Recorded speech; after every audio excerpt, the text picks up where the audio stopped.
Dicen que el primer ladrillo lo tiró su compita Marshall.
Good morning, everybody. Can we take a seat?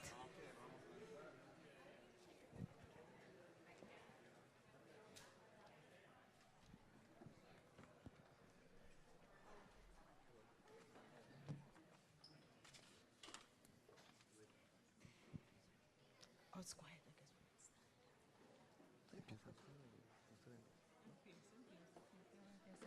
¿Cómo están todos? Por favor, tomen asiento. Vamos a empezar este evento. Find a seat, find a seat. Once again, good morning. It's still morning. It is morning. Yes, it is still morning. Bom dia para todos. ¿Sí? Good morning. Buenos días.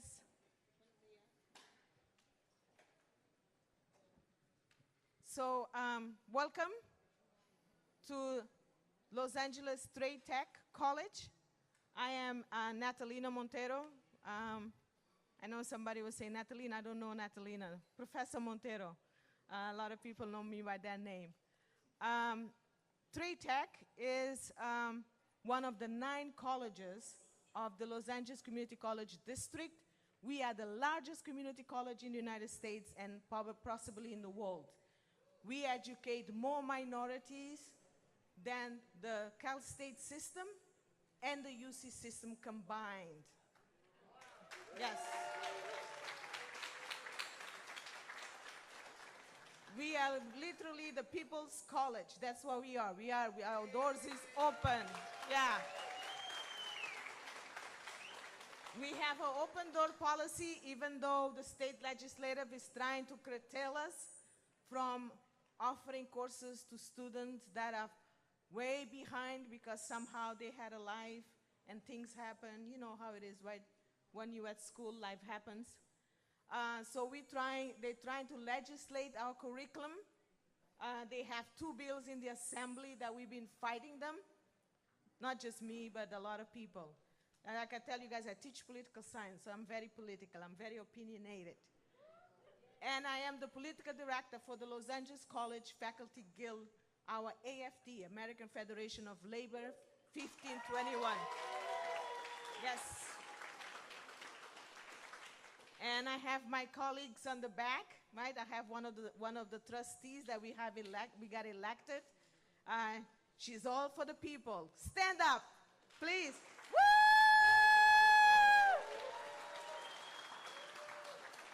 And she's going to be for the election in November because she was appointed, so we wanted to elect it. So remember her name, Kelsey Eno, I-N-O. Kelsey Eno, vote for her. She needs money too. If you want some money, pass it here this way because she needs money. We are in Los Angeles, and Los Angeles is a huge place, right? The city of Los Angeles. We have 2.8 million voters in the city of Los Angeles. That's who's going to elect her. Welcome, right, again, to the People's Summit, the real summit. The other summit is the summit of the embarrassment. Yes, the summit of the embarrassment. Who's missing, right? The whole America, yeah. They should call it the summit of the two men, Biden and Jair Bolsonaro. Yeah? Woo! That's what they should be calling it, the summit of the two men.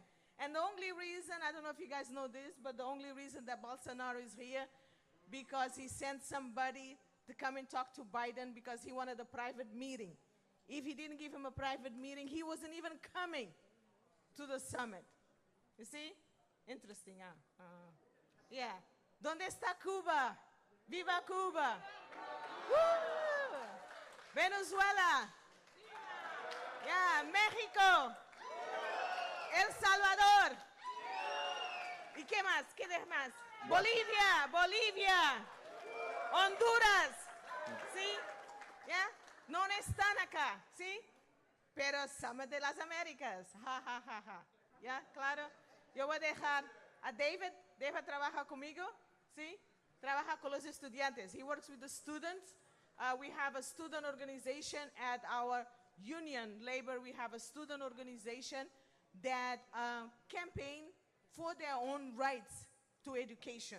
So we are, we are AFT, right? American Federation of Teachers, Local 1521. And we have our arm, our strong voice is the students. Because why we do this? We do this because we are in the business to educate students, right? The ones that the system have left behind and anybody else in between, right? Go ahead, David. Hola, ¿cómo están? Bienvenidos. Good morning, comunidad. Let's take a moment just to look at each other and just look at our eyes and just celebrate yourself. Congratulate yourselves because it is you that have made this possible. We have accomplished so many things today, but today we are sending a message to the capital and the world. Celebrate your existence and your identities today. Your participation in the People's Summit has been crucial to send this message. I wanted to tell you that the most influential leaders in the world are meeting right now, but they are doing it without what they represent, the people. To the organizers and coordinators, and more importantly, each one of you, I wanted to tell you that I am so proud to be part of this community. One of our biggest issues in organizing has always been the nationalism. Today, we came as one. We left behind all our patriotism to be sure that we all, as community, as people, came together.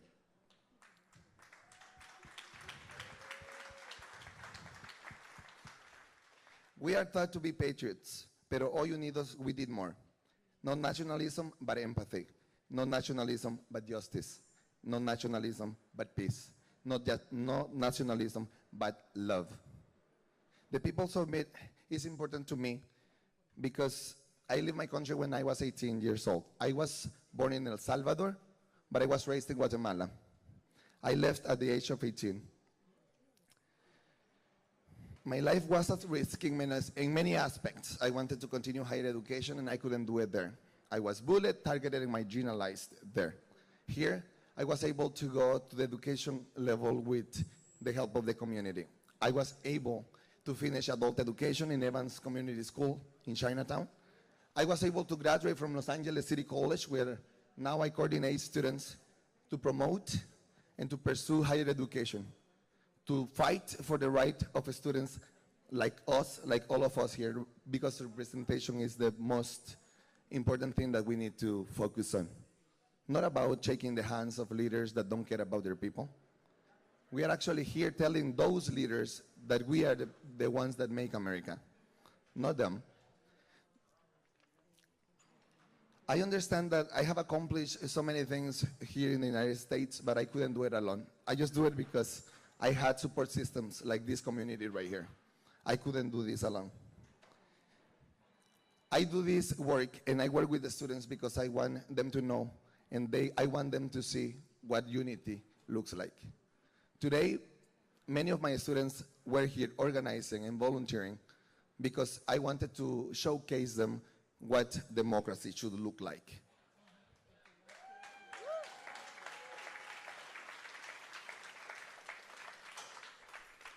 This summit, the People's Summit for Democracy, is important to me because it will allow me to show my students to learn to build communities, to continue working with many community members, and not during 3 days only, but throughout the time that we fight. We need to recognize that there have been many activists in the past as well that have been starting this conversation. Today, in these 3 days, we're sending a message that the lucha haven't finished yet. Can I say something?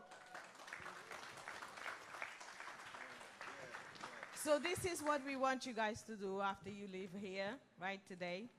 We want you to continue organizing because the work never ends, right? We do not sleep because, you know, my nightmare is the right? Even the Democrats, they are on the right. There is no left in the United States. They are organizing, so we have to do the same thing. When you leave here, find your neighbor. Find out what is your neighbor's cause. Everybody has a cause, right? So fight and organize, because that's the way we're going to defeat them. When you leave, keep these words in mind. What is my neighbor's cause? Because strength is in numbers. We have to unite. Doesn't matter who you are, where you came from. Race, ethnicity, transgender. Any type of person that you are, organize with somebody else, because they are organizing against us. You have to think about that. They are organizing against us, so we have to organize against them, right? I usually in my class I show this tiny little video about the women in Liberia, how the Muslims, the Christians, the educated ones, the women from the market, the fish market, they came together to stop the war in Liberia, right? Of course they denied sex to their husbands, right? Yeah, they did that. They went on a sex strike. So they could get, we're not having sex with you until the war ends. That's very powerful. Think about that. Organize, because they are, again, organizing against us. Fight against global white supremacy, right? It's a global. White supremacy is global. They've been there. See, they'll tell you, oh, colonialism doesn't exist anymore. Imperialism, oh, that's something from the past. Big bullshit. Yes? Yes, big bullshit. It's still going on, right? We have capitalism, neoliberalism, right? This is what Biden is doing across the street, right? Neoliberalism, it's at its best. That's why they came to talk. They came to talk about selling our countries, selling our natural resources, selling our people, right? We talk about this is a democracy. No, this is a sham, because you spend more money in weapons than you spend on people's health care. You spend more money to LAPD than you spend on education. Yeah? So go home and organize. Don't let it end. Keep going, because this is the way we are going to win this fight. We have to organize. We have to love each other. I know that's very hard because we are humans, right? But we have to do it because this is the way we're going to survive. Yes, global warming is real. Yeah? When they tell you it's not real, you know something is fishy out there, right? For those of you that are from East Coast, we like to use the fishy word, right? It's fishy. Yes? Something is wrong about that. So organize. So when you get out of here, make sure you organize. Make sure you do what we're asking you to do. Just go meet your neighbors. I know some of you guys don't know your neighbors, right? This is the sad place about the United States. Yes, they don't know their neighbors. Yeah? We need to find out who our neighbors are and what their causes are, because darn behold, your neighbor's cause might be yours too. Now it's two of you, right? It's two fools instead of one. And then when it's 100, we are not fools anymore. 1,000, yeah, we have a cause.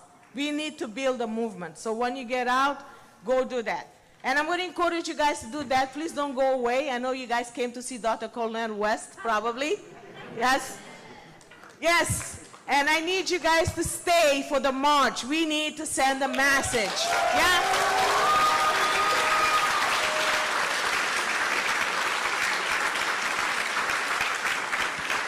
We have to tell Biden that it's not business as usual.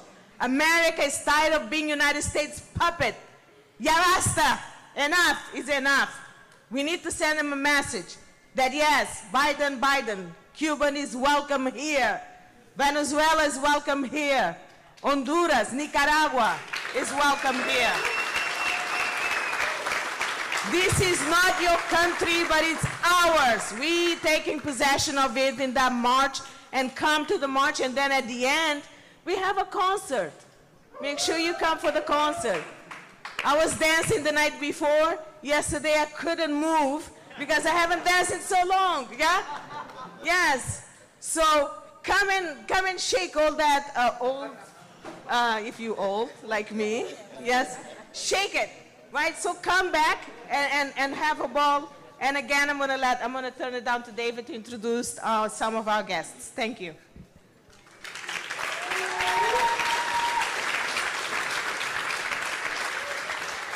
As my boss lady was saying, please come back to the march later today, but also don't forget to go to the tents and get some signs. Just make this summit and this march yours. Yes. Just make sure to put your identities right there. Let's continue to fight for the women's rights, for the indigenous rights, for the LGBTQ rights, for the immigrant rights.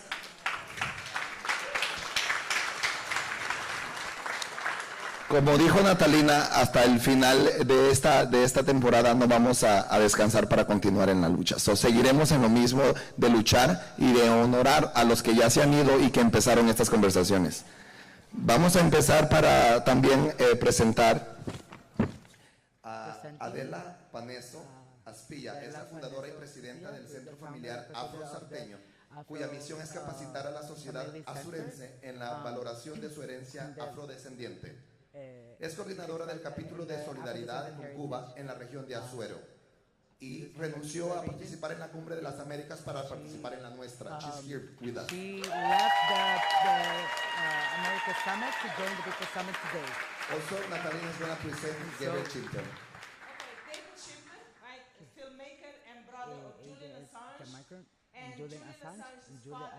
You guys please stand up. Es el padre. Por favor, levántense.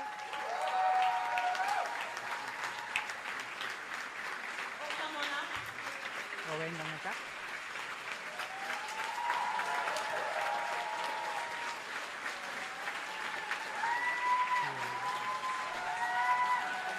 Thank you. Thanks, everyone.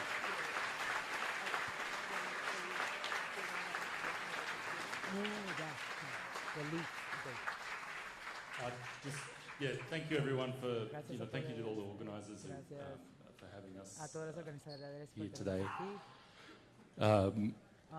My brother Julian Assange right now is in prison in the UK. He's in a maximum security prison outside of London, Belmarsh Prison it's called. He's been there, this is his third year there. Next month, July 4th, he will celebrate his fourth birthday in that prison. And cumulatively, he's been detained one way or another for the last 12 years, whether it was in Ecuadorian embassy where he was an asylee for 7 years, or before that under house arrest. And for those of you who don't know who or why Julian is imprisoned, Julian is the co-founder of WikiLeaks. He founded WikiLeaks as a sort of forensic journalism or scientific journalism where you no longer had to rely on newspapers or corporate media to tell you about what governments and corporations were doing in your name. You could find out yourself. You could go to WikiLeaks and search their archives and find out exactly what was going on. In 2010, they published the Afghan war logs, the Iraq war logs, Guantanamo Bay detainee files, all of the leaks provided by Chelsea Manning. And since then, the government of the US, the US DOJ, has been pursuing Julian. So now he sits in prison, and the only reason he is there is because he told the truth about corruption, about war crimes, about civilian deaths, and about torture. And the US DOJ and Washington are sending a message to the world that if you expose the truth, if you expose what we do in your names, this will happen to you. We can reach into any country in the world, anywhere, and take all your rights. Take your right to freedom, take your freedom of speech, take you away from your family, lock you in a prison, take away your right to justice. And, you know, it doesn't matter. You can be totally innocent. Julian's not charged with anything. And he sits in a maximum security, he hasn't been convicted, sorry, and he's in a maximum security prison where he's been for those years. So with that note, yeah, I'll just hand over to John now, my dad and Julian's dad. Thank you, everyone. And yeah, let's just say, yeah, free Julian.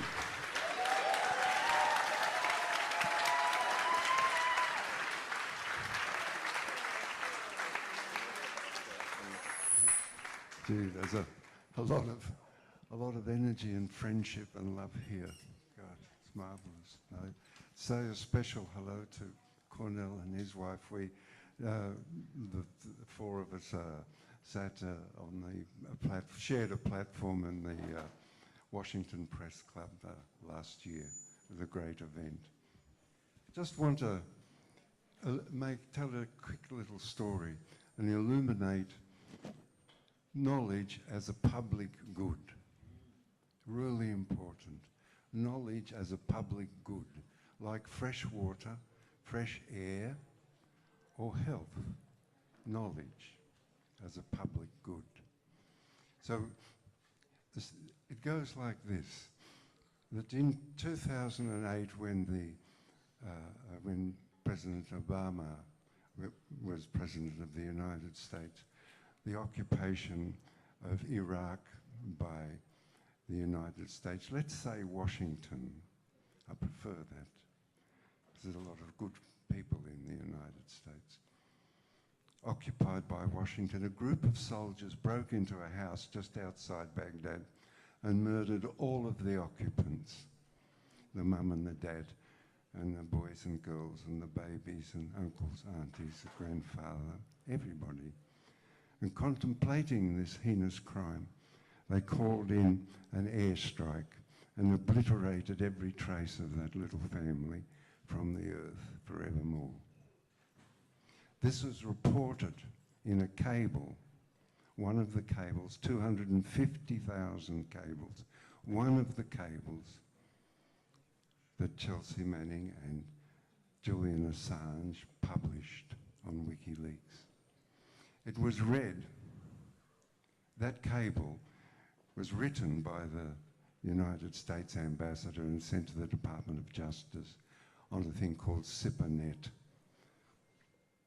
It was read by the Iraqi parliamentarians, the Iraqi people and the Iraqi bureaucrats.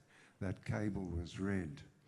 Now, at that time, Iraq was a destroyed place. Completely destroyed. 26 of the 28 water purification plants had been destroyed. Mums couldn't give their babies or children a drink of fresh water for fear that the children would catch dysentery and the horror of seeing your child shit itself to death. Equally, I get a bit upset at this stuff. DU, depleted uranium, was used in the munitions.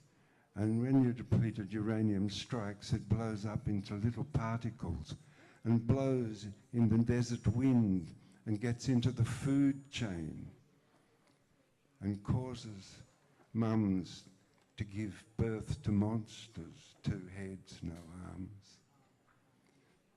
A destroyed country managed, after reading that cable, managed after getting knowledge, reading the cable, refuse to sign the status of forces agreements with the United States and its allies.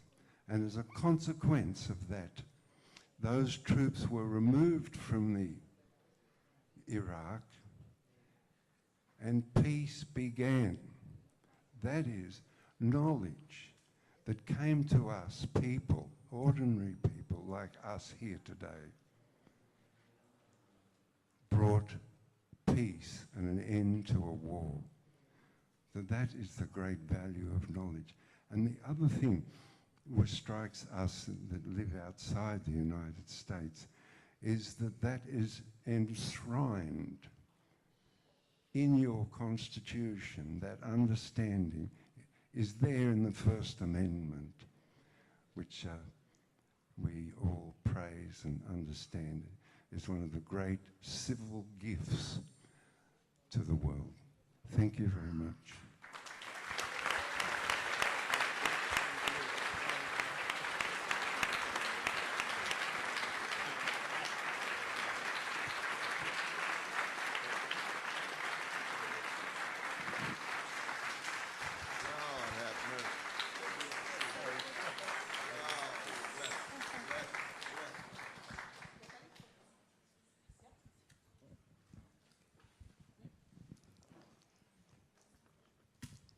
Buenos días, mis queridas y queridos compañeras y compañeros.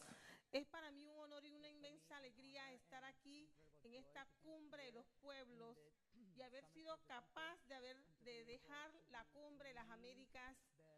Y digo supuesta cumbre porque no puede ser de las Because it cannot be from the Americas if they haven't been able to consider it to all the considered parts and all the nations. This is the real summit of the Americas.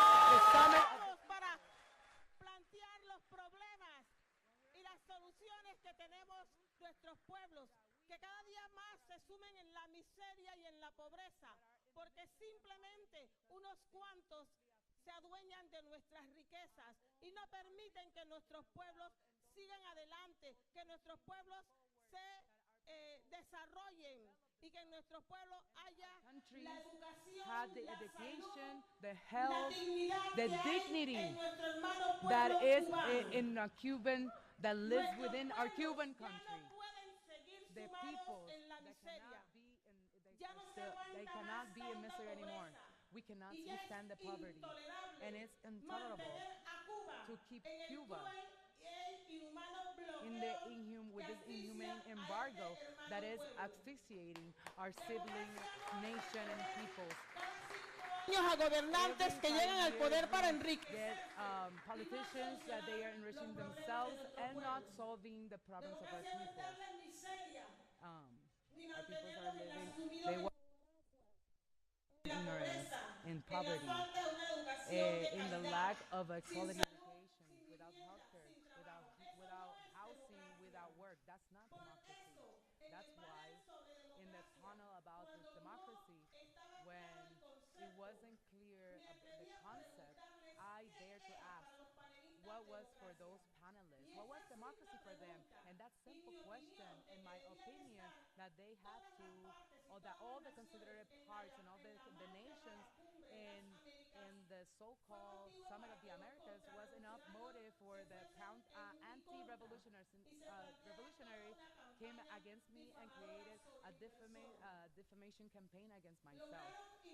They were able to impose their own condemnation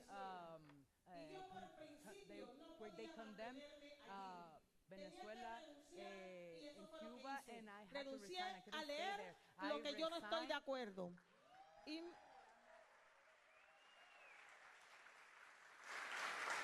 aunque en el panel sí les pregunté cómo ellos van a poner en práctica las propuestas de la sociedad civil Of the civil society that Cuba that they've been working for throughout months for months, and let me tell you, there was a part of civil society there, but there was a part, a very important piece and part was missing, and that should have been considered in terms of democracy.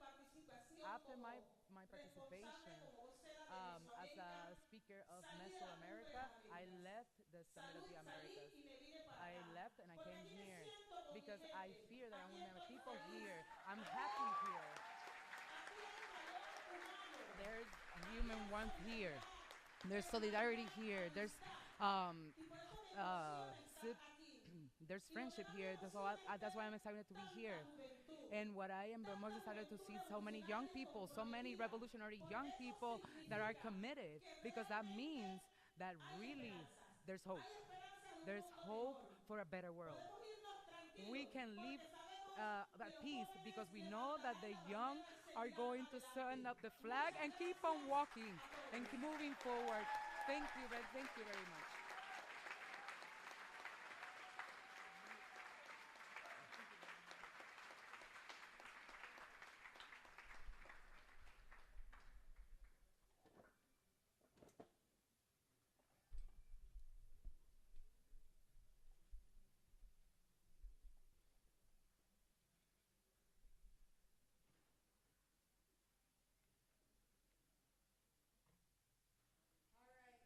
Muy bien, all right, compas. Muy buenos días. Vamos a empezar con nuestro... Day 3, the last day of our People Summit. So I'm going to ask all of the panelists that are going to be sharing the stage with me to please come up. Let's go.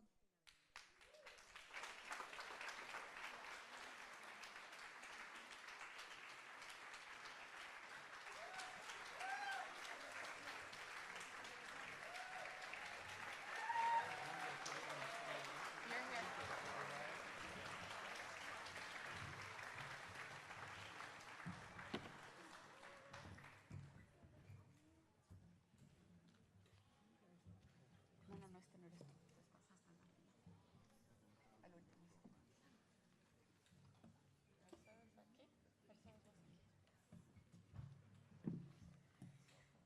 Good morning, comrades. How exciting to start our day with such rousing speeches and also with the Assange family here. The cause of Julian Assange is very dear to us. It's a very important struggle for all of us who believe in democracy, who believe in freedom, and who believe in the right to knowledge, as was just said earlier. So I want to give another round of applause for the Assange family, because I think that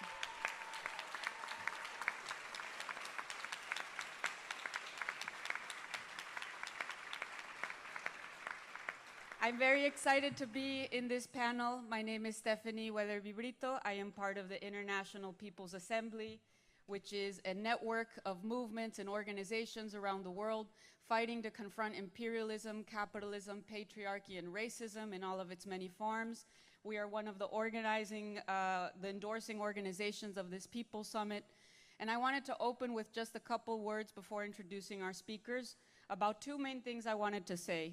I wanted to talk about a victory that we have won and about a challenge that we are facing.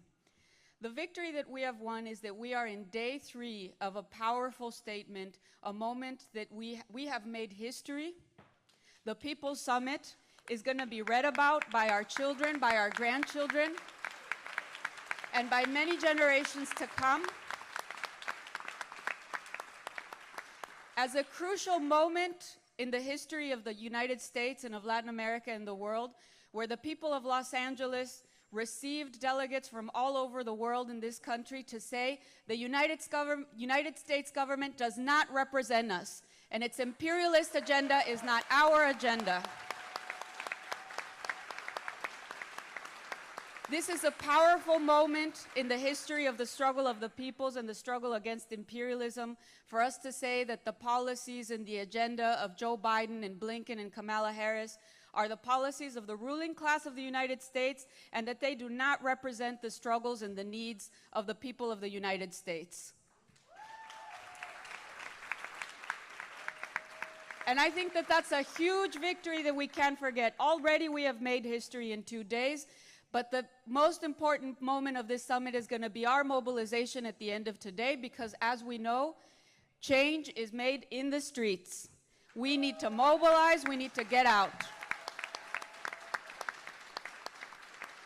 And that brings me to the second point that I wanted to make, which is the challenge that we face.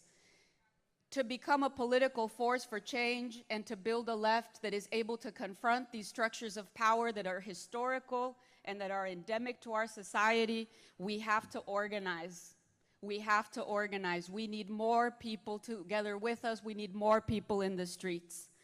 And we have to remember that at this time, the strategy of the right, the strategy of the bosses, the strategy of the government is to demobilize people, to get people to conform, to entertain them, to keep them sitting at home and not engaging in the political process, to not vote, to become alienated and disenfranchised, disillusioned and pessimistic. And so our main challenge as leaders of the left is to confront that and to organize. And that is what this panel is about.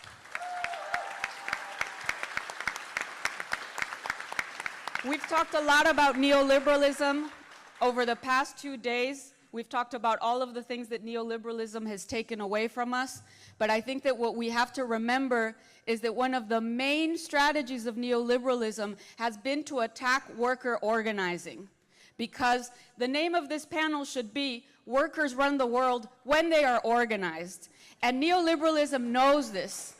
So a lot of the policies that we have faced over the past 30 years have had the specific orientation and goal to attack workers who are organizing.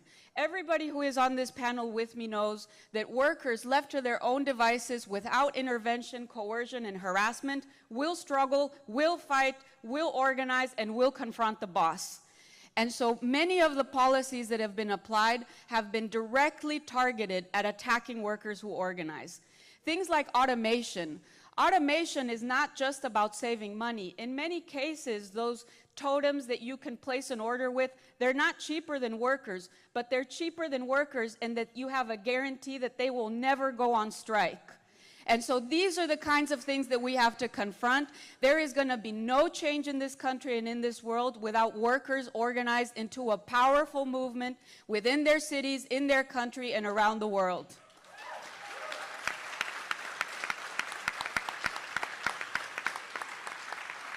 And so I'm hoping that the panel that we're going to have for the next hour and a half is going to be a very rich and honest dialogue between us about what we're doing well, what we need to do better, and very honestly, what we don't do enough of and what we need to do more of as organizers in the labor movement.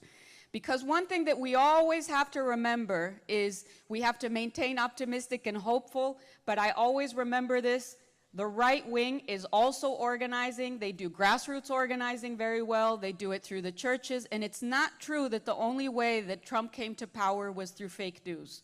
Because the right organizes the base. They go into communities that we should be organizing in, and we need to confront that very seriously. They cannot be better organizers than we are.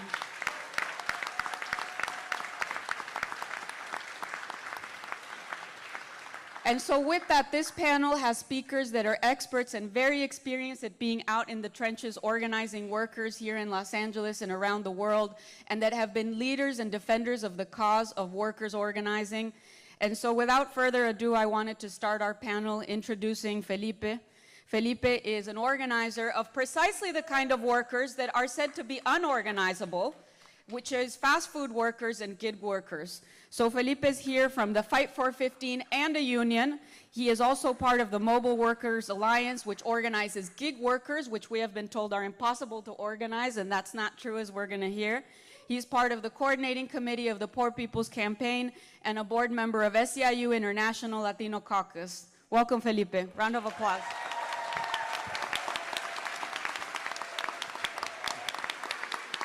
All right, thank you. It's surreal to be here on a panel right? Called Workers Run the World, but I'll try and humble myself and speak to that nature, right? But again, my name's Felipe Cáceres. I'm from SCIU Local 721. I'm a coordinator. We're a public sector union representing over 98,000 public sector workers here in LA County, the city of Los Angeles, and many cities across Southern California. So let's shout out all the public sector workers that are working the streets, taking our trash. Just want to make sure we recognize that, because it's not just the non-traditional organizing that's extremely important. It's traditional labor unions supporting non-traditional organizing. And that's what I'm going to talk about today. What I'm going to talk about is our local and our union throwing down with gig workers, the unorganizable, the workers that weren't workers.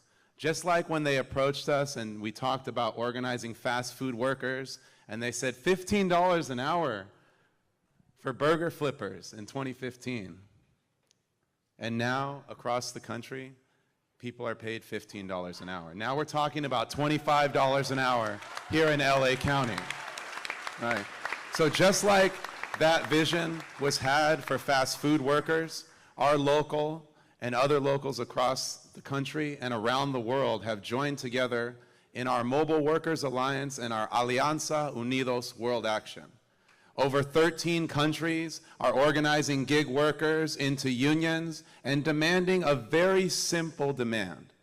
And I just want everybody to know this. The Uber, the Lyft, the DoorDash, the Uber Eats that you got, that one time, I know we're all guilty of it, right? That one time, that driver, he's not considered an employee of the gig companies. And that's why this fight is global. Because every app company has a subsidiary in every country in this world, and those workers are not considered employees. We're not talking about a retirement. Our public sector workers fought for that long and hard many years ago. We're not talking about a minimum wage. Our fast food workers fought for that in the 21st fucking century for some reason, right? A minimum wage. But gig workers don't have a minimum wage. They don't have any standards in the industry. Uber, Lyft, DoorDash, over 200,000 people do this work in Los Angeles County alone, but they're not employed by these gig companies. So what we did was get out there where drivers were, right? Why did we start talking to drivers? Because they were picking up fast food where we were organizing fast food workers. Because our fast food workers started to become gig workers. Because in this country, you can't just have one job if you're working class. You can't just have one job if you're low wealth, right? And that's not right. And it's not how it should be, but that doesn't mean that we don't start organizing in that way. That doesn't mean that we don't stop demanding that an entire sector get organized. Our fast food campaign is now demanding more than Fight for 15 and a union, and we want a seat at the table with AB 257 here in California. We want a seat at the table for workers, right? And we want that same seat at the table for our gig workers. And so how did we do that? It was very simple. At airports, at convention centers, you know, at baseball games, talking to drivers and asking them what they wanted. Every day, what do you need?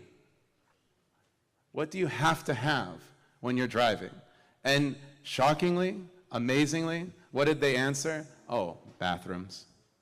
It would be great if I could go to the bathroom without having to hold it for 2 hours. I know a little bit about that struggle. I was a Lyft driver for 2 years. They don't let you in the bathrooms at the restaurants. You don't have a right to go into the bathroom at Dodger Stadium, even though you've picked up 55 people from Dodger Stadium in the last 2 hours. You don't get to go to the bathroom there, right? So we started demanding simple things like, hey, LAX, clean the bathrooms. Hey, LAX, can you put toilet paper in the bathrooms? Can you put feminine hygiene wastebaskets in some of the bathrooms, please? Right? Simple, asked. And all of a sudden, gig workers were flocking to organizers. Gig workers were talking to drivers every day about these crazy folks who are actually going to organize a union. And you know what was also wild?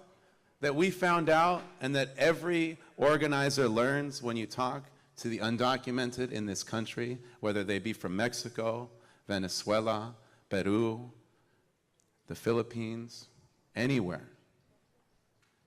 There's a whole educated class of people here who have licenses in another country, that have to drive, that have to do all these things for years because we have a broken immigration system. So we're talking about undocumented workers. We're talking about folks who are low wealth, people who have 2 and 3 jobs. And these folks started to talk to us every day. And because we talked every day at the same places and began to identify these huge corporate actors, we began to say, you know what? When you go over to Tijuana, when you're in Mexico City, when you're in Barcelona, when you're in Tijuana, when you're in Toronto, right? And when you're in Compton, all these apps, all the drivers are the same. They're all speaking the same language. It may not be Spanish and English or Tagalog or Farsi all at once, but they're speaking a driver language. They're speaking a driver language that is an underrepresented and underplayed class across this country and across this world that gets services done every day. And so that's why it was important for us to lean in and invest in low-wage organizing as a traditional union. SCIU Local 721 is as traditional as you get. We're a public sector union, right? But we leaned in and invested in drivers, right? And so because of that, over 30,000 drivers were organized in the Mobile Workers Alliance here in Southern California. And we fought hard for drivers' rights to a bathroom. We fought hard for a minimum wage. What did the gig companies do? How many people have heard of Proposition 22? Yeah, boo. We got rights here in California. We passed something called AB 5 and got employee rights for gig workers. Thank you, now head of the California Labor Federation, Lorena Gonzalez, for fighting that fight.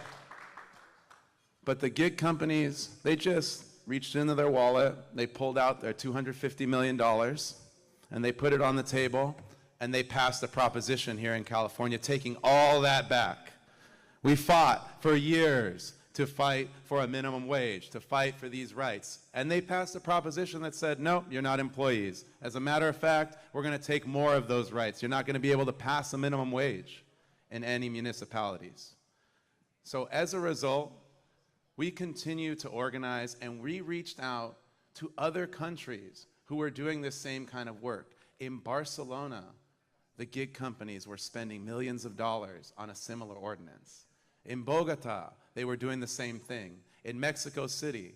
So what did we do? We got folks together on Zoom. Now everybody knows what that is. This was before the pandemic. It was a little harder to get folks on Zoom at that point.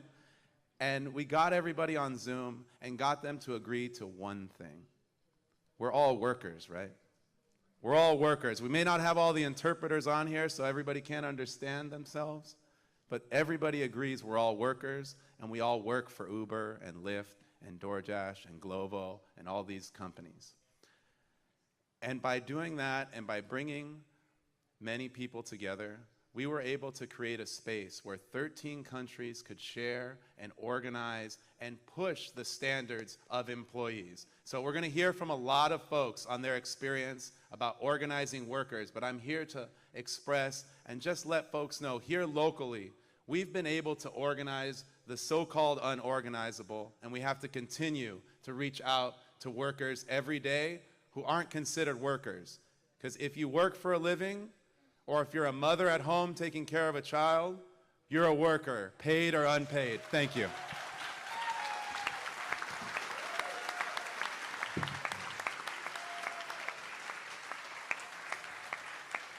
Thank you, Felipe.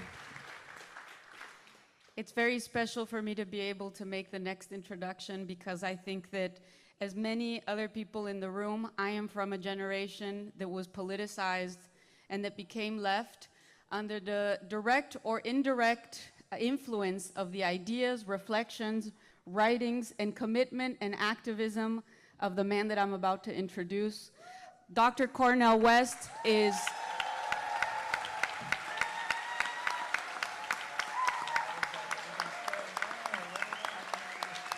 Dr. Cornel West is an organic intellectual of our class. Thanks to Dr. Cornel West, we have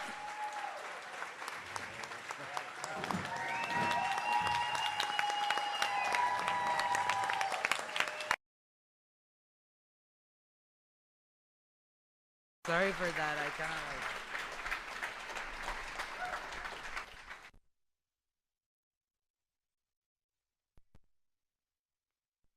we have been able, our generation has been able to understand the real legacy of Dr. Martin Luther King. We have been pushed to think critically about the real issues that are going to bring change about in this country. And so it is a great honor and pleasure to introduce what I believe is one of the most important left intellectuals in our country today. Thank you, Dr. Cornel West.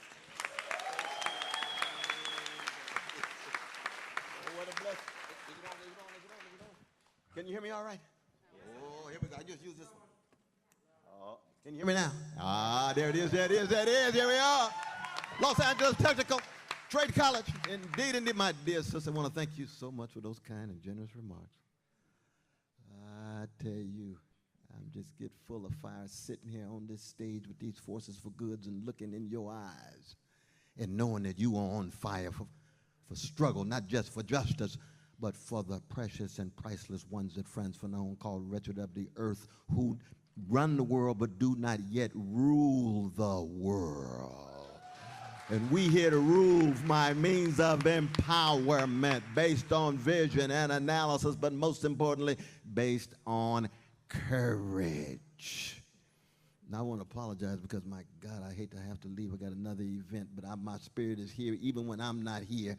Why? Because Sister Nicole, Sister Samina, all of you all who've come together to create this counter voice against the lies that hide the crimes of Biden and company just across the street. And we're living in what I would call a Malcolm X moment. The chickens are coming home to roost. They're coming home to roost. You can't have a 500-and-some-year war against indigenous peoples and don't think sooner or later you're going to have to come to terms with that kind of injustice. You can't have 400 years of war against black people, enslaved people, Jim Crow people, and don't realize sooner or later the chickens will come home to roost. And we're not talking about revenge. We're talking about justice and truth. And condition of truth is always to allow suffering to speak. And there's been too much suffering going on among everyday people, workers, poor people, and thinking that somehow you're not going to have to come to terms with the lies and the crimes and the mendacity and the criminality. So it is. 2022, you can no longer deny the lies. Thank God for Julian Assange and all of those who will expose the lies, expose the crime. Don't come to Los Angeles like you've been some vanguard for human rights when you look at the history of Latin America as the playground of the American empire, treating Latin American brothers and sisters as if they're cockroaches to be crushed rather than human beings with great dignity who organize and fight back. Don't come to Los Angeles acting as if you don't have crimes in the Middle East, with Saudi Arabia committing crimes right now against the Yemenis, with the Israelis committing crimes right now against the Palestinians, with crimes being committed in Asia. Don't come thinking that we're going to take your lives. And don't think that simply because we hate the injustice that we hating other folk. No. Frantz Fanon is right. And Brother David put it well in our presentation. We don't know of a national bourgeoisie that has not betrayed the working people, has not betrayed poor people. I don't care what color, what national identity, what gender, even sexuality. This is not a question of some neoliberal identity politics. We talking about justice. We talking about equality. We talk about democracy from the bottom up. That's right. That's what solidarity is all about. And I come from a black people who at our best have been a grand people, who in the face of overwhelming chronic hatred keep dishing out love warriors. That's where Malcolm X comes from. That's where Martin Luther King comes from. That's where Frederick Douglass comes from. That's where Stevie Wonder comes from. That's where Aretha Franklin comes from. That's where John Coltrane's Love Supreme comes from. How do you keep loving yourself and loving something bigger than all of this narcissism and organized greed and institutionalized hatred coming at you so you can straighten your back up with a style and a smile and still say, let's run and rule the world in the name of equality and democracy in the real sense. Not in the pseudo sense of the milquetoast neoliberals, and certainly not in the vicious sense of the escalating neo-fascists. Because we're living in a neo-fascist moment as the chickens come home to roost, not just in the American empire, but in every corner of the globe. Brazil, India, Hungary, we can go across the board. Even in my beloved Africa, the continent, with the AFRICOM and the U.S. imperial presence,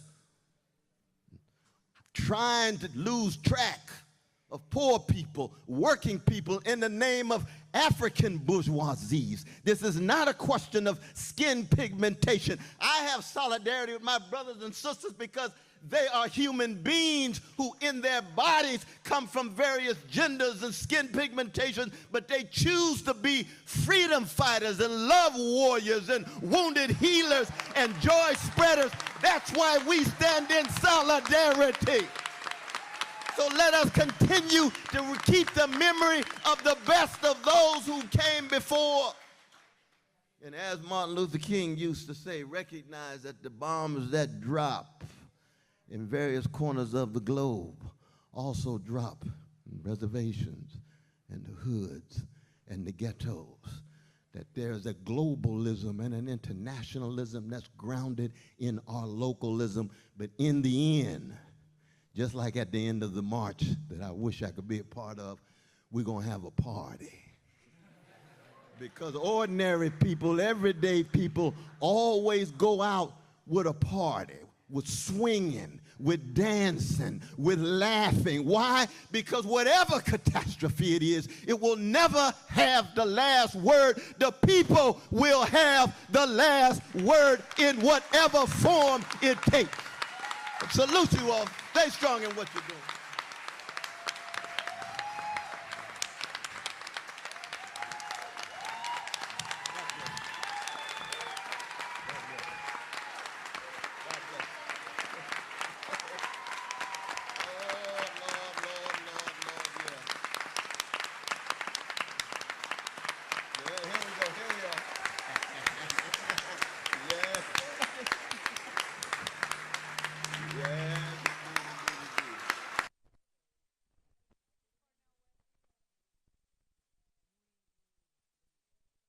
For you. The next speaker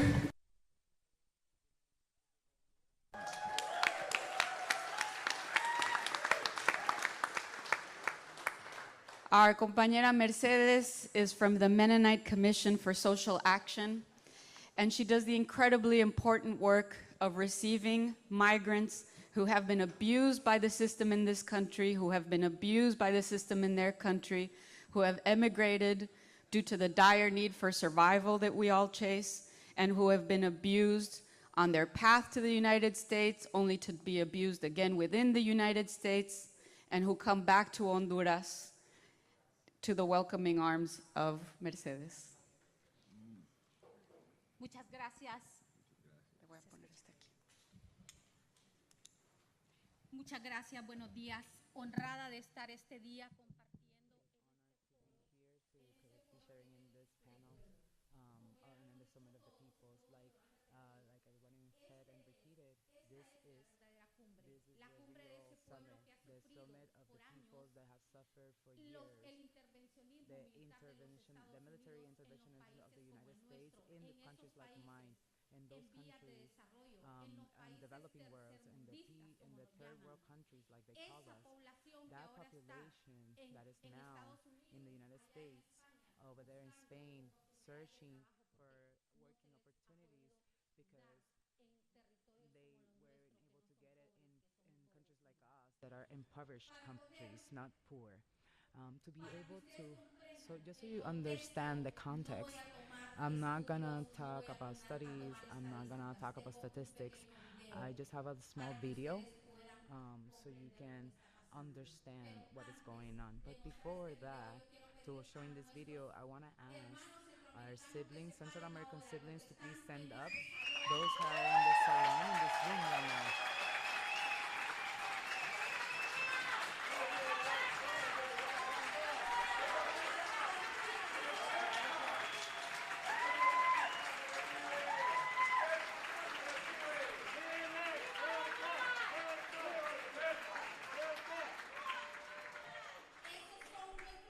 Those are our siblings, the bestie and sisters that are looking, who are fighting for their rights, that are demanding to be respected, and they're moving forward in a fight for the rights of all the migrant people that are in this country, developing this country. So I please ask you to please show the video.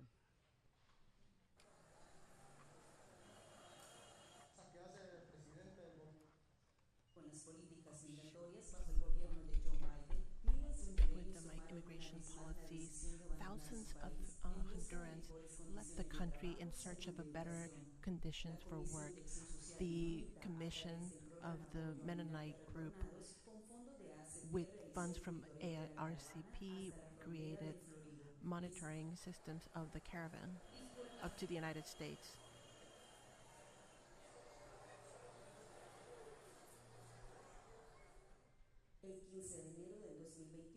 In 2021, more than 6,000 Hondurans came out from Honduras towards Guatemala in direction to the United States. Like I say, it's the poverty.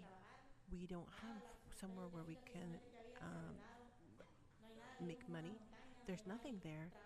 There's no work there for anybody. We go out looking for work. We're not able to work. They tell us that no, that we can't work. So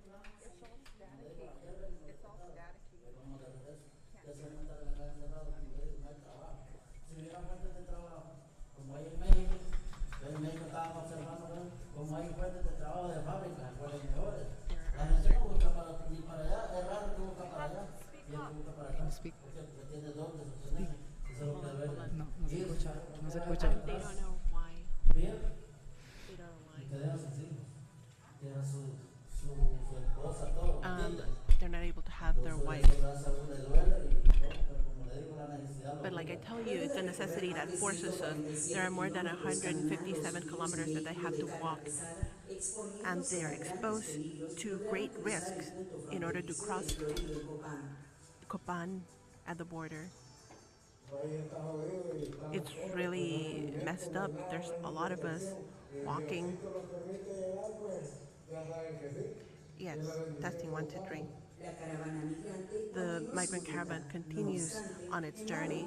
However, in Chiquimula, Guatemala, they were stopped by beatings and gases by the military forces of that country. The reasons why they leave Honduras are known internationally: the violence, the poverty, the exacerbated poverty by the hurricanes that came at the end of 2020. Everything was lost. We have lost everything.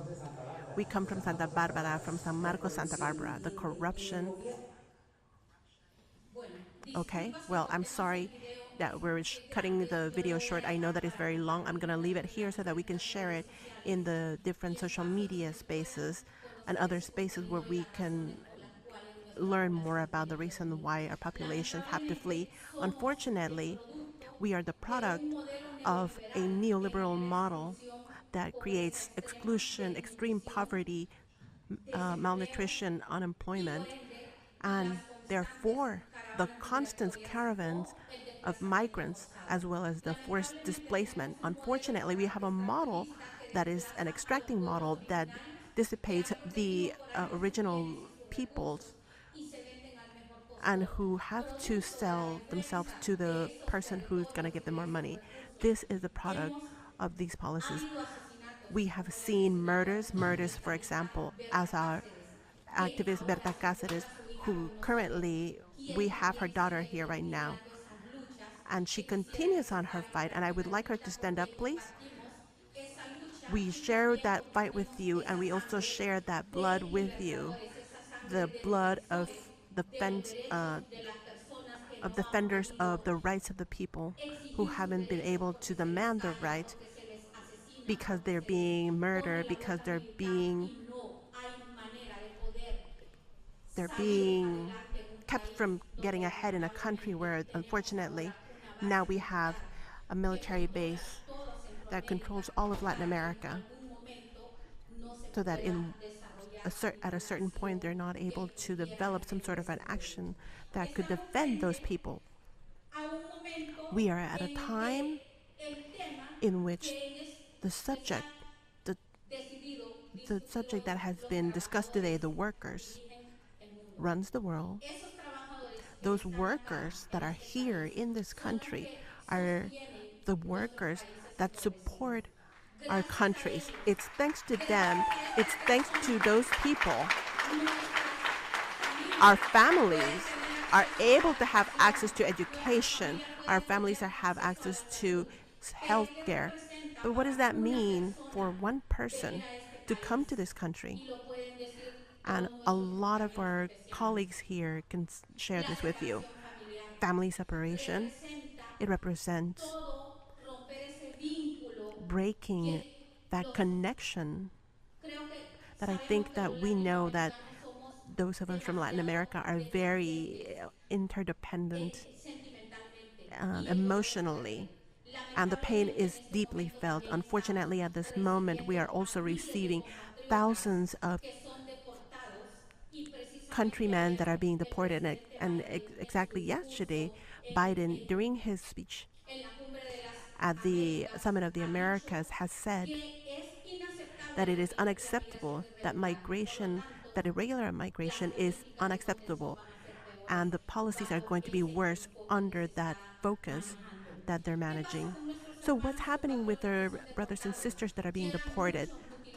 Many of them go mutilated from their legs. Children as young as 14 years old, women with their children that come back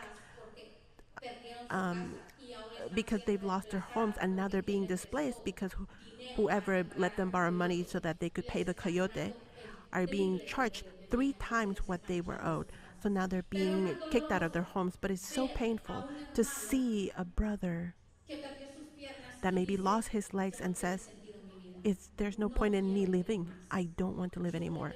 And I asked the President Biden, have you lived? What would happen if one of your children lost his legs or her legs? What would happen if you get separated from your child and we're not able to see them again?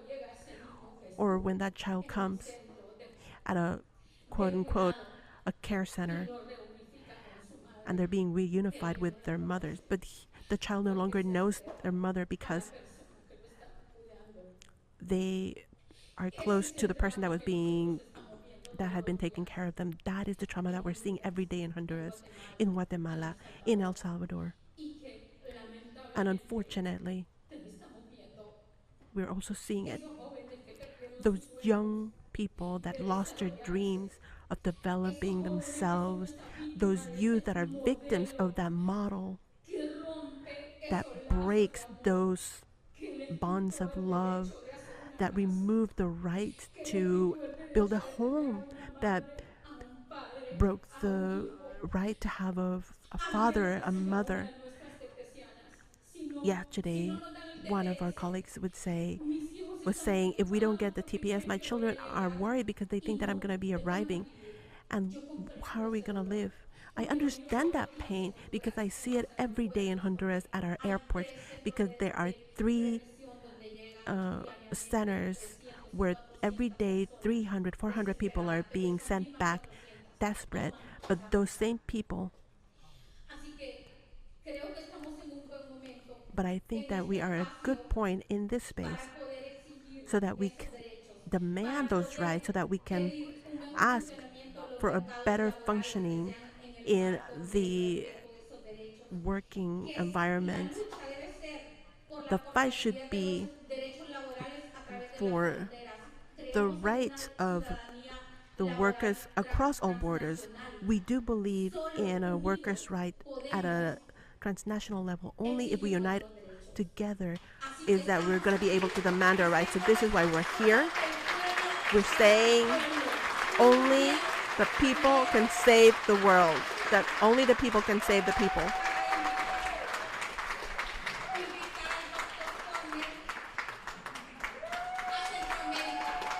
And also, thank you to Dr. Cornell, health care coverage.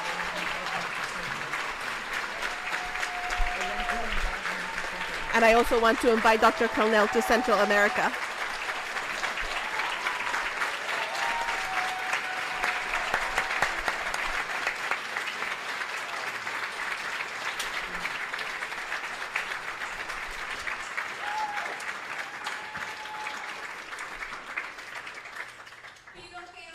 I asked that he come for a visit this year. Please, it has to be this year. Please, it will be an honor to have you there. To Honduras. A Honduras. Lo acaban de invitar a Honduras. Yo creo que mi espíritu ya está. The great people of Honduras. Oh, yes.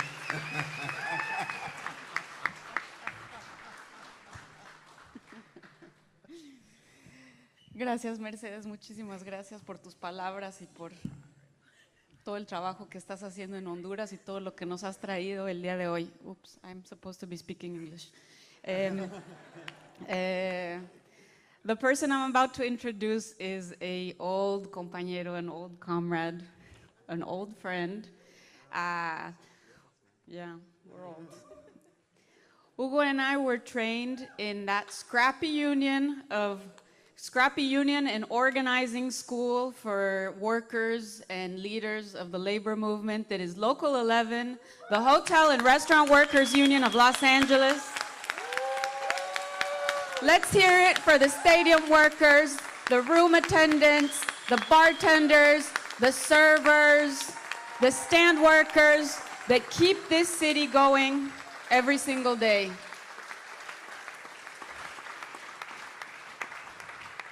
Hugo and I have done house visits together. We've precinct walked together. We've probably cried together in our cars because worker organizing is hard.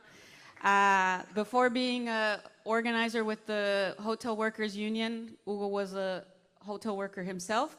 But very close in the future, Hugo is going to be the city council member for District 13 of Los Angeles. Hugo, thank you so much for being with us.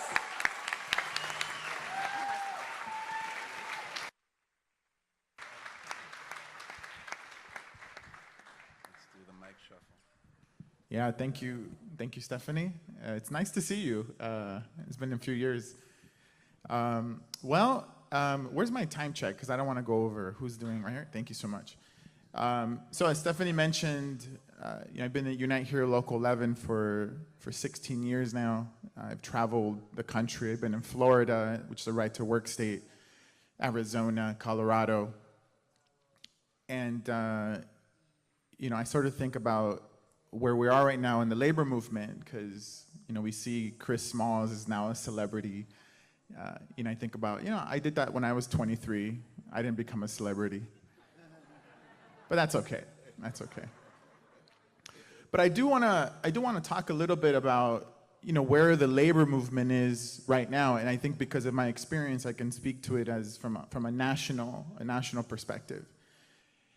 And I want to say that I think the labor movement is at a very, very serious crossroads.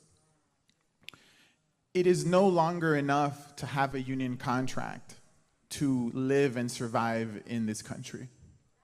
It is over. We have labor unions who members are homeless. We have grocery workers who cite being food insecure. Think about that. Grocery workers who are food insecure. And so our island is closing in on us. But we don't need to reinvent the wheel. We know what we need to do. And I take my lessons from the civil rights movement. The great Bayard Rustin once wrote that the movement had taken to a place where it was no longer about desegregating a lunch counter with a private employer. That the demands of the movement were now about housing, good jobs, creating a systemic change. And so we needed to do more. And so the labor movement is at that same crossroad. It is no longer about a union contract, but about how we bring other movements to make our demands even stronger.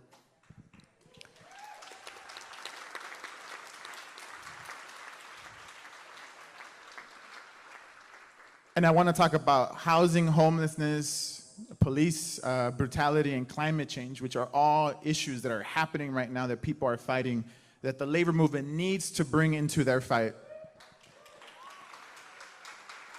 In the county of Los Angeles, we have 600,000 people who spend over 90% of their income on rent.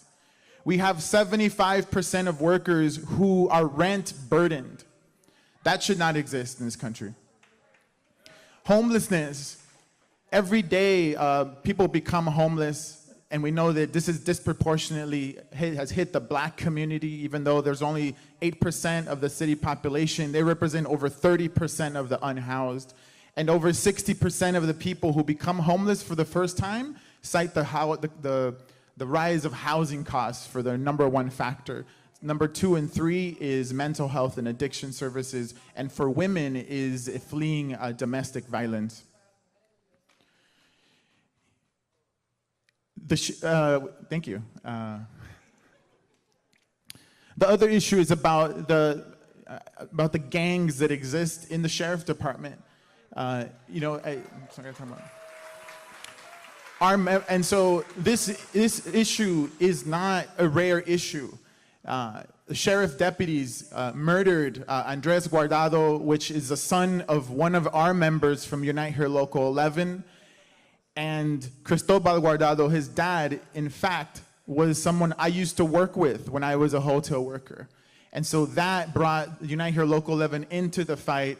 But this is another fight that the labor movement has to engage on. What I learned was that our member was not the only person affected by police violence, but once we started into this fight, we realized that there were literally dozens of other unions whose members were also, or a relative of them was also killed by police violence. And so this is something that the labor movement has to engage on.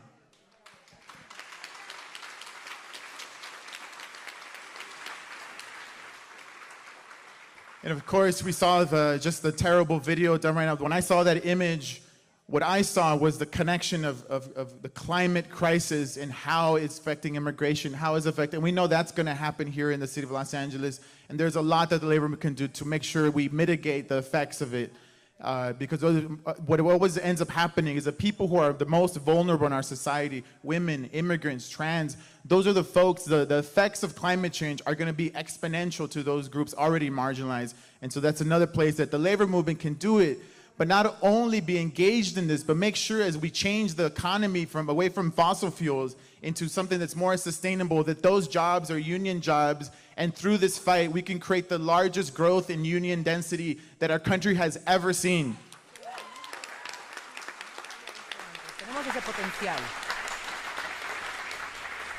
And so that is, I think, one thing that the labor movement has to do. We create an intersectional movement that involves young folks, climate activists, socialists, people against police violence, the movement is not just simply going to be about one member and the selfish interest, but rather the much global and intersection. I know that we can lead on this.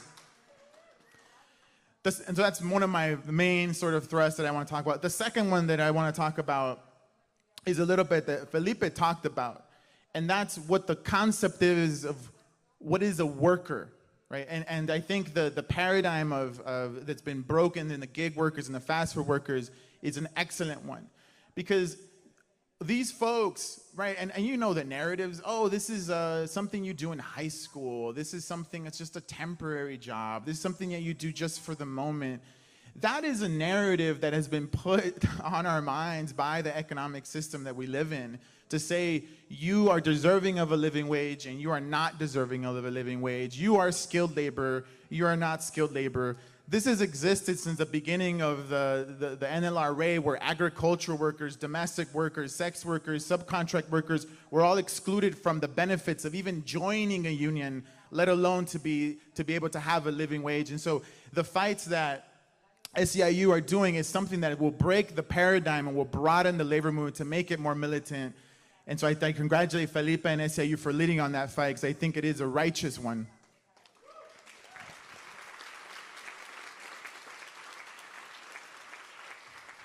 But I think we also need to take it a little bit further, right? Because now we're talking about, well, what is a worker? Not who deserves to have a union, but what is a worker? And so I am inspired by the militancy that is happening on the shop floor of different industries, because that is the way we are going to break the paradigm of what a worker is and what a worker isn't. And I want to highlight a couple of industries that I've been incredibly inspired by. And that's the Committee of Intern and Residents, the doctors that serve the most poor in the county of Los Angeles, under the threat of going on strike, have pushed the public to say, you know what? Doctors are workers too. They're not a privileged class. They deserve a living wage. It is unfair that they make $59,000 a year, an average of less than the minimum wage. And so that militancy has galvanized people to say this is a worker and they deserve a living wage as well. The second industry that I want to talk about is the sex workers that are striking right now at the Star Garden in North Hollywood. They've been on strike for over 2 months now. And that is also breaking the paradigm of what is a worker. We know misogyny and patriarchy exists. They are challenging that and saying we deserve a living wage. We deserve to work with safe conditions. We deserve to be listened to. And so their fight is also a very righteous one. And of course, the baristas at Starbucks who have been organizing have been incredibly inspiring, which I've never been so happy in my life. I went to a rally in Little Tokyo, and I was smiling ear to ear. I said, this is incredible. And so that kind of militancy, I think, is important in order to shape the way we view unions and who deserves to have a union and living wages and how workers are affected. And so these are two things. Thank you so much. I see my 1 minute. So these are two things that I think are absolutely important for the labor movement. We need to sort of expand our vision past a union contract, and I think a lot of unions are doing that, but we got to continue to push that. And second of all, of course, we cannot replace the militancy of workers. It is workers who inspire. It is the workers who take the leadership. It is not the union organization. The union is the workers. And so when workers take that step, when they fight, they inspire people to change this world. And hopefully, as Dr. West said, yeah, we run the world, but we got to rule the world. And so let's start here in Los Angeles. Let's spread it around. Thank you so much.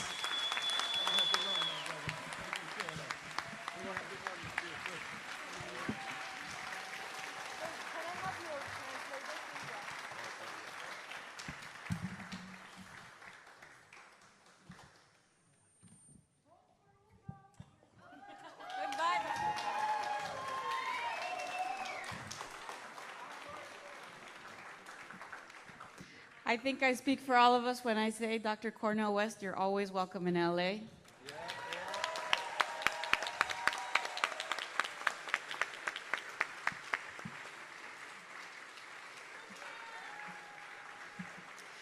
Thank you, Hugo, so much. If this is your first day in the People's Summit, you may not have heard yet that we had a large delegation of comrades from Cuba that had been invited and confirmed their presence at this event, but who were denied access to this country by the US government because it is contrary to the interest of the US government for us to hear from workers who actually do rule their country. Because unlike the United States, workers in Cuba are in power because they held a revolution and because they have continued to organize for decades to stay in power despite the imperialist offensive of the United States, despite a cruel and brutal embargo and sanctions. And so Cuban workers who do run the island are an example for us. And we're about to get a message from our comrade Misael, who is the General Secretary of the General Union of Construction Workers of Cuba.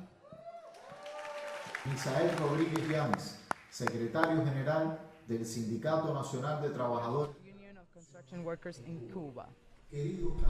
Dear comrades, receive the most sincere and militant greetings from the Workers' Central Union of Cuba and its national unions. Never before have the people of our America, our workers, had such sacred principles to defend and such deep convictions to fight for, to keep alive the voice, hope, and dignity of the great masses of workers who have been historically subjected to exploitation and exclusion of their most basic rights. The neoliberal policy manifested in the large transnationals today places the joke on the workers of the world, holding them as slaves and limiting even their right to be affiliated to a union in the defense of their rights. This demonstration has had its impact on hundreds of brother trade unionists who have been murdered for the single fact of exercising trade union democracy. Today, our construction union in Cuba, which I represent, and the entire trade union movement is severely affected as part of our working people by the hostile escalation of the U.S. government to destroy our revolutionary process and pretend to the world that we are a failed state. Sisters and brothers, we Cuban workers are affected by the inhumane U.S. blockade 365 days a year.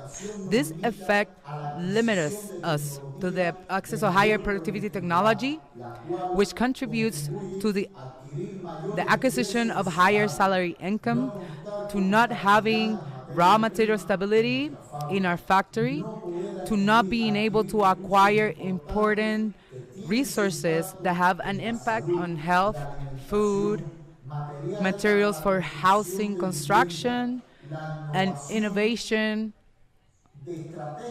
of strategic development programs in our country. The Cuban trade union movement denounces the government of the United States and its neoliberal policies before the summit because their measures against the economy and the people affect all the social life of our country. More than 60 years of hostility against our workers, the same people who get up every day with the optimism of doing better work every day for the benefit of our people, convinced that socialism is the only system in the world that has humane beings at the center of the life and essence, the same socialism that gives us the possibility, thanks to the thought and action of Fidel, that our scientists and health personnel could vaccinate us to keep smiling and serving our brothers and sisters in the world with this solidarity that characterizes us, that a better world is possible.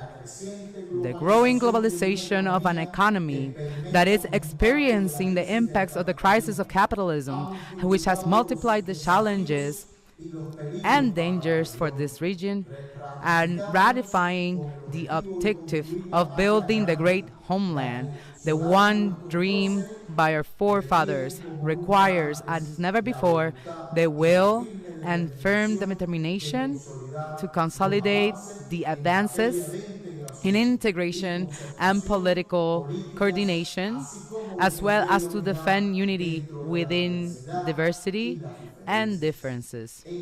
In Cuba, trade unions participate in participatory democracy.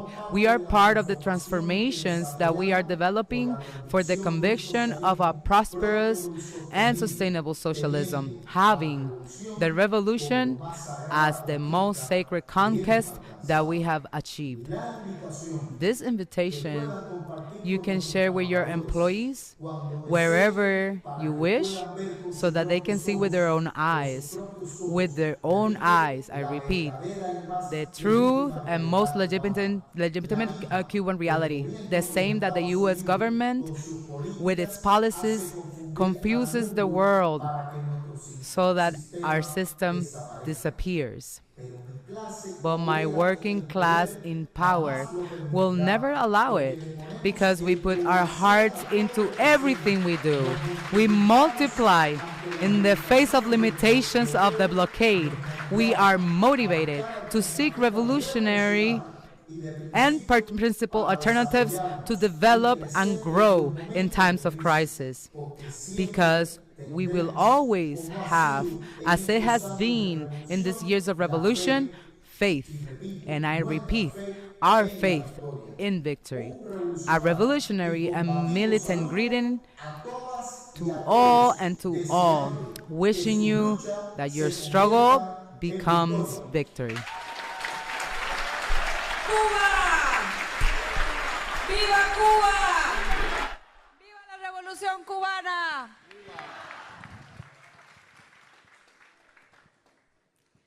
The next introduction is a very special introduction because I think that our comrade who is about to speak represents workers that we very easily forget, even though we depend on them 100%, and we literally would not be alive every day if it weren't for them. Our compañero Daniel is from the Comité de Unidad Campesina, the Committee of Peasant Unity of Guatemala. And it is farm workers and peasants around the world that every day keep us alive and feed us. They are also one of the most important defenders of the environment, some of the most important defenders of land and water rights.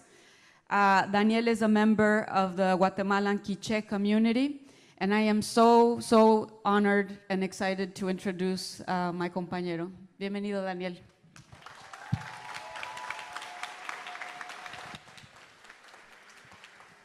Honim la rzili wuch chewa benach ich. A warm greeting on this day that we're all here to each and every one of you. I would like to say to you that in Central America, but I am going to go to Guatemala, we continue to suffer all of the consequences and results of the so-called famous, the consensus famous from Washington, that the economic powers of the world made when they pushed for the free trade agreements, when they used to talk about this in the continent, that those policies have carried us to a series of situations in Central America. First, the privatization of the state companies that basically meant the annihilation of the unions, the movement of the workers, but also the model of the mono cultivation that transferred these models, the banana plantations, the sugar plantations, they tried to annihilate the union movements. But that is the reason why today I've been asked by the autonomous movement of workers in Guatemala to give you a greeting that is resisting all of the neoliberal policy. They send a warm welcome, a warm greetings. I want to tell you that it didn't just happen. That was not the only thing that was annihilated. They started with the policy of creating white or solidarity unions in order to have agreements with the business class. Then they asked for the workers to retire voluntarily with benefits that did not really reach the types of benefits that they really were owed. In that sense, there's been a lot of repression in these times to not allow the freedom of unionizing that is established by the political constitution of the Republic of Guatemala. They have also corrupted certain union leaders to say that the unionizing is no longer working and that is bad for the society at large, and they've started to criminalize and to persecute, including murdering leaders of unions, leaders of workers' movement in our countries in Central America. Those types of policies that privatize the companies that provided public services that generated certain types of work, they also created this whole idea that TLC was going to be the panacea that was going to be solving all of the problems, and that we needed to create certain conditions to attract international investments to those countries, and that we had to be somewhat competitive to bring down wages, eliminating the 8 hours of work, accepting partial work. That has been a farce, not only in Guatemala, but throughout Central America. And that has been a provocation that every time there are more and more migrants in this territory, Guatemala has silent caravans. For example, Honduras, those massive caravans, but our brothers and sisters are silent because in the majority they are Mayan descendants. They are original communities. They are women that come all the way to this country.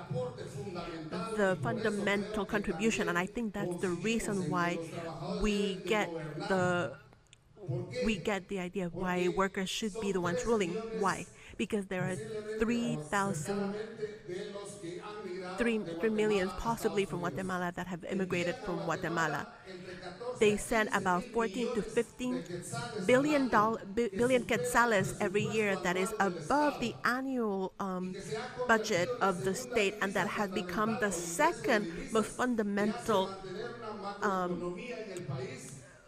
funding that makes a macroeconomy in the country, that signifies the development in the country. Who is benefiting from these remittances? The banking system, that same system that makes our brothers and sisters being pushed out of our territories, is that same system that is taking advantage and gets benefits through great rates for payments of these remittances to our territories. The second companies that benefit are those that are making construction because of brothers and sisters. What they want is to have a home. They want to have a place where they can have their children, their sons and daughters, a life that they can benefit and enjoy.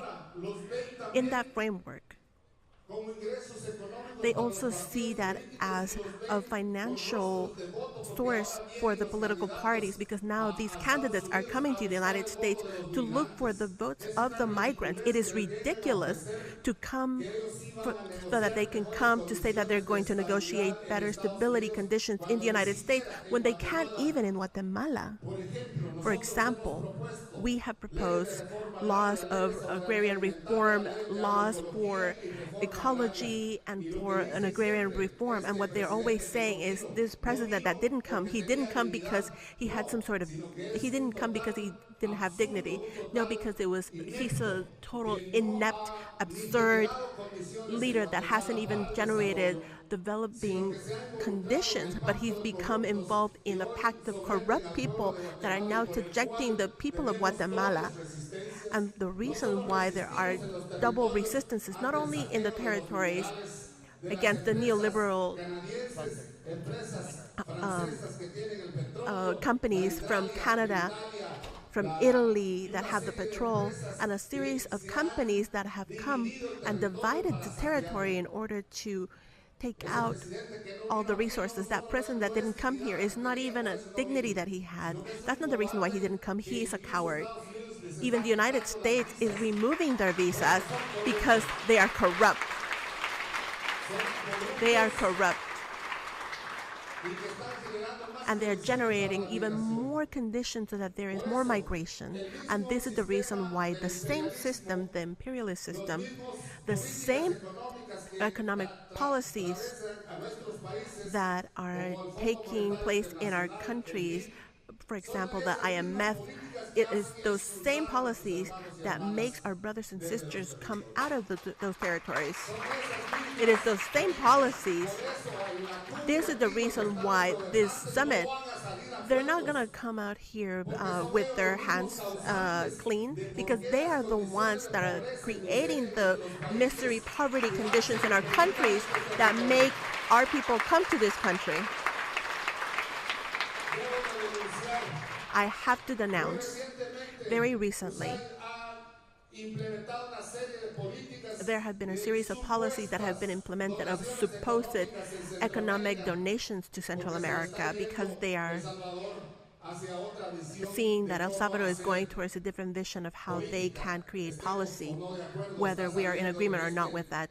They're coming out of this framework. Honduras, the sister mentioned that they have to decide, and Guatemala, where is it placed in the geopolitical scene?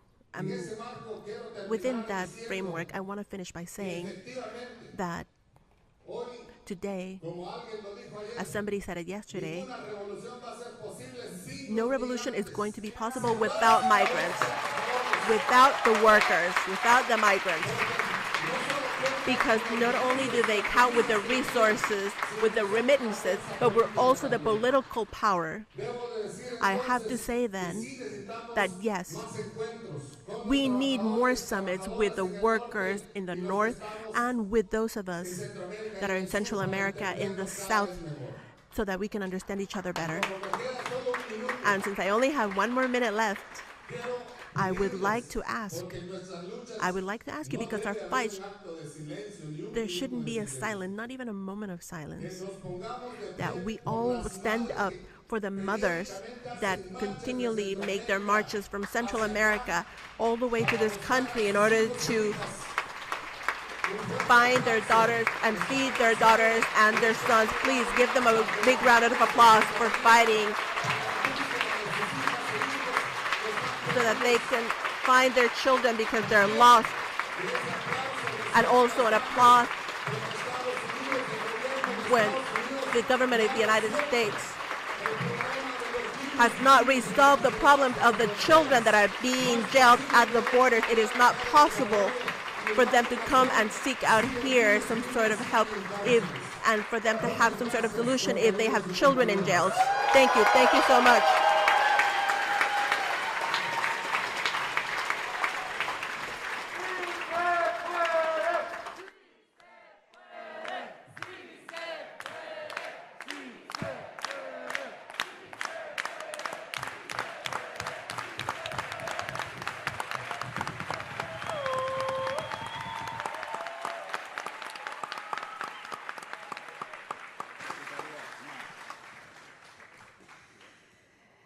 Compañeras y compañeros, our next and final speaker is a very important member of this panel because she speaks as a part of the working class and with a section of the working class that has been seriously targeted and attacked by the ruling class. And I'm talking first about women workers and second about teachers.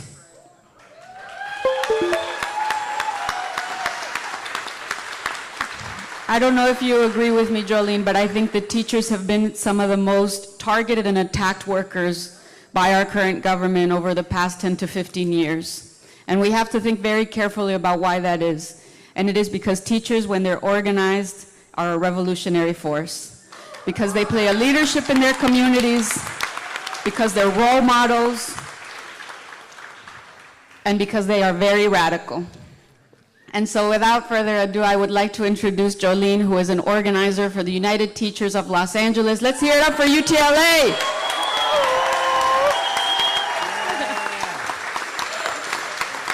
And Jolene is also a leader of the anti-imperialist, transnational, and feminist organization Affirm. Because let's not get it confused, there is no revolution without women workers. So let's hear it for Jolene. Good afternoon, comrades, compañeros, compañeras, mga kasama. We are so humbled and grateful to be invited today. I first want to thank all the organizers of this summit. This is such a brilliant gathering, and I mean, come on, we should clap for them because just the logistics alone is...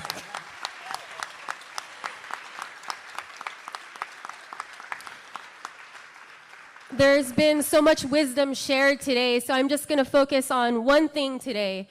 The 2019 United Teachers Los Angeles strike, the UTLA strike, and how we won. All right.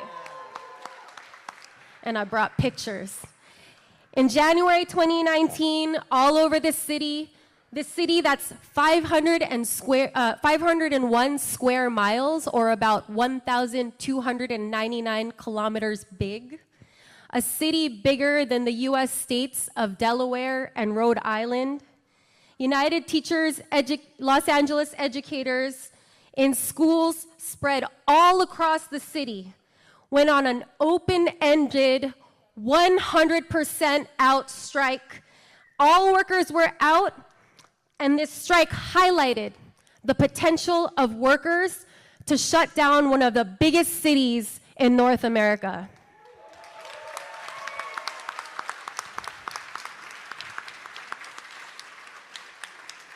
I want to note that Latinos are the largest group of workers within UTLA membership.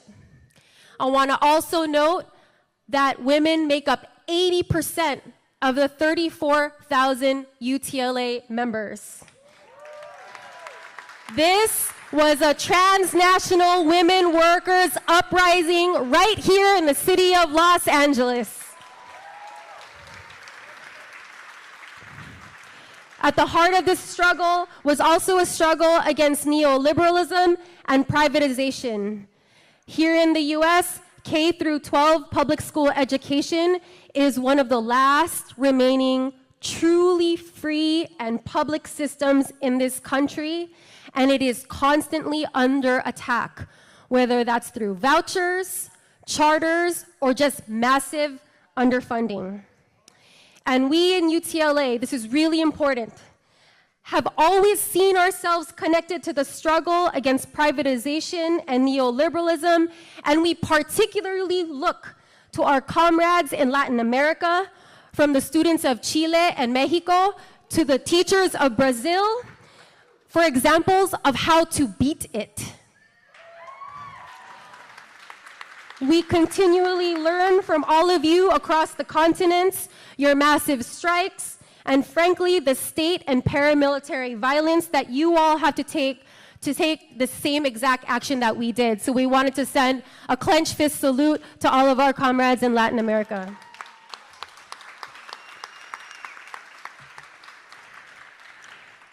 I'm gonna back up a bit, because what folks didn't see in the media in 2019 was that for over 4 years, in order to win what we actually won in 2019, we focused our methods and strategy on what we think is the heart of strike readiness.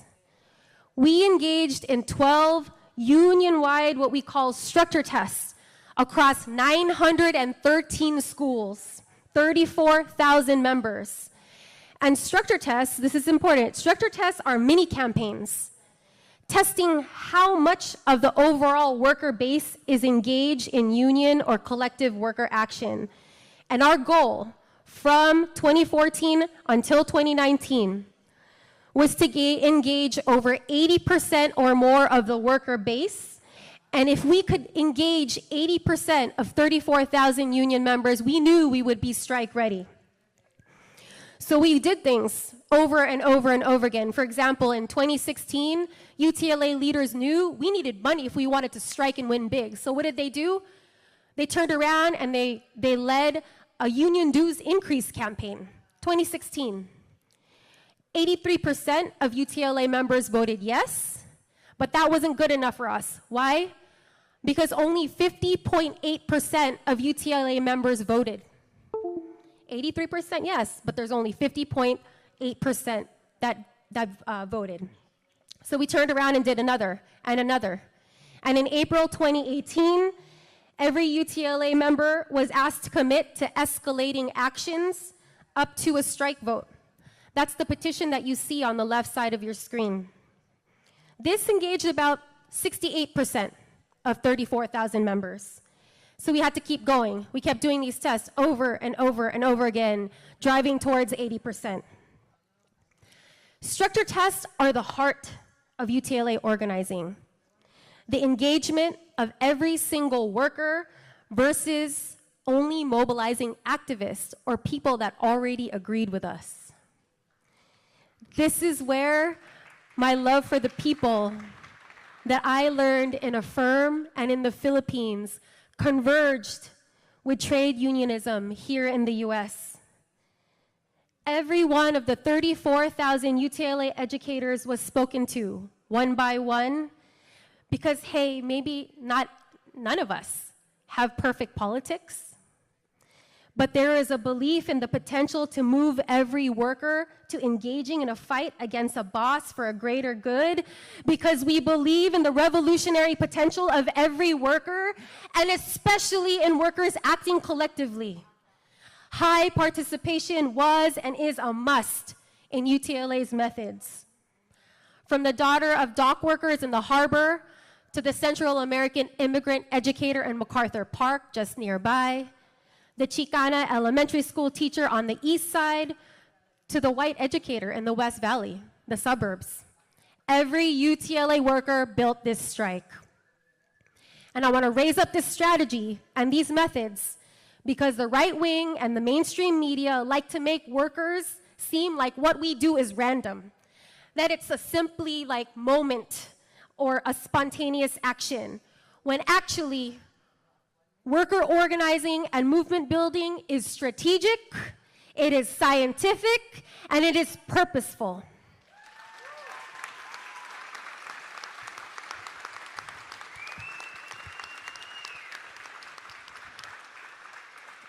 UTLA did 12 of these yes, no, win, lose structure tests before finally engaging a supermajority of UTLA educators on the August 2018 strike vote, where 84% of 34,000 UTLA educators voted 98% yes to strike. And that's the vote on the right side of the screen. In some ways, the 84% participation was even more important than the 98% yes. This is when we already knew we could strike and win big. So on the morning of January 14, 2019, UTLA utilized the most powerful tool that labor can wield, the strike, the ultimate structure test. In January 2019, all 34,000 members were out the door. At least 60,000 people were in the streets every day.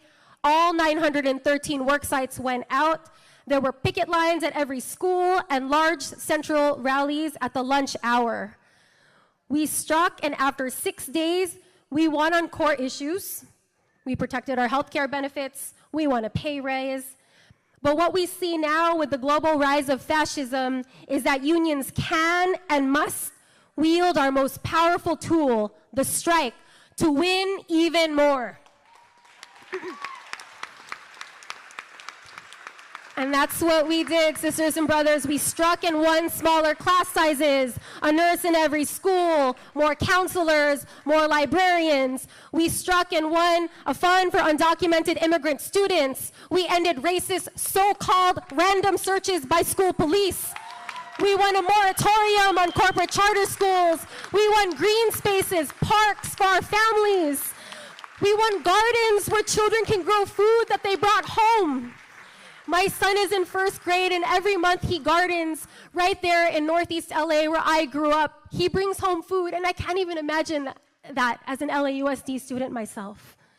We won more funding for ethnic studies. We created 34 community schools democratically run by parents, students, families, and partnering deeply with community organizations. We created and made real a vision of an alternative school by striking and winning the money to fund it. I want to quickly acknowledge all the organizations and people here who made the 2019 strike what it was. From the yellow and black PSL and answer picket signs at every single rally, to UTLA teachers gushing about how 721 was the best strike picket headquarters, ILWU dock workers all over the harbor area schools, to marching the line with Unite Here workers and DSA members in Koreatown. Every single morning, strike picket captains logged in how many numbers were on their pickets, and guess what? We grew every day because of you. And that's how we knew we could ask for more at the table. This is my last slide. I want to close by emphasizing that this strike was not a, quote, spontaneous uprising. This was planned, it was scientific, and what we won was in direct relation to the strength of our organizing structures.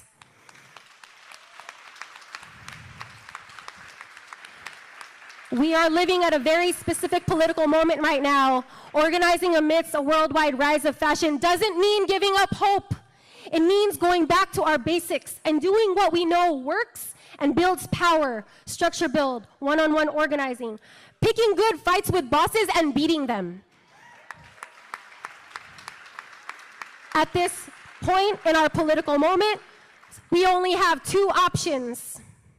We either settle for the breadcrumbs being offered to us by the capitalists on this continent, or we, the workers, get strike ready and we stay strike ready.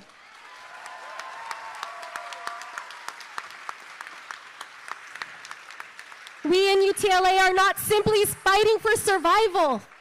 We want to fight to truly live for our kids, for our parents, our neighbors, our communities. We want safe staffing and we want fair wages, but we also know it won't mean anything if our children of color are stopped and harassed at their schools by the police. When we build enough power to strike, we can and we should ask for more.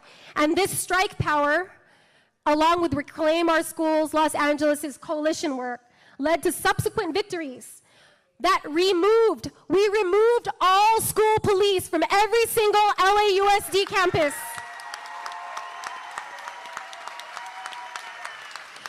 We ended the opening, no more opening of corporate charter schools in LA. We're about to open 74 community schools. And also, we were able to fight for a safe return. Not one LA school opened until we fought and won free universal PCR testing for COVID, free masks for all, new vents in our schools, and extra protections for our most vulnerable students. If our movement for mothers have taught us anything, it's that in times of intense political and economic repression, we have to unapologetically put forth our vision and push left. We unionists, we workers are architects of our own liberation. Now is the time that we should demand more and then build enough power to just take it. On behalf of United Teachers Los Angeles, solidarity forever, and we cannot wait to shut down this city and beat the bosses with you again and again and again, including at 5 p.m. today. Solidarity, and thank you so much.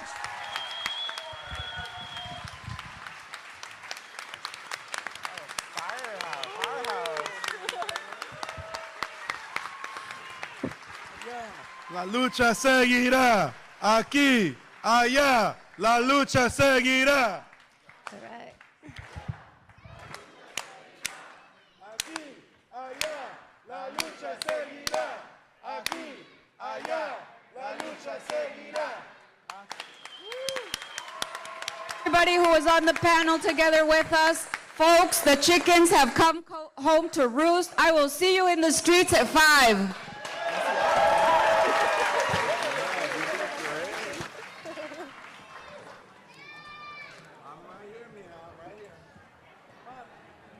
What's up, Hal? I wanted to say hi.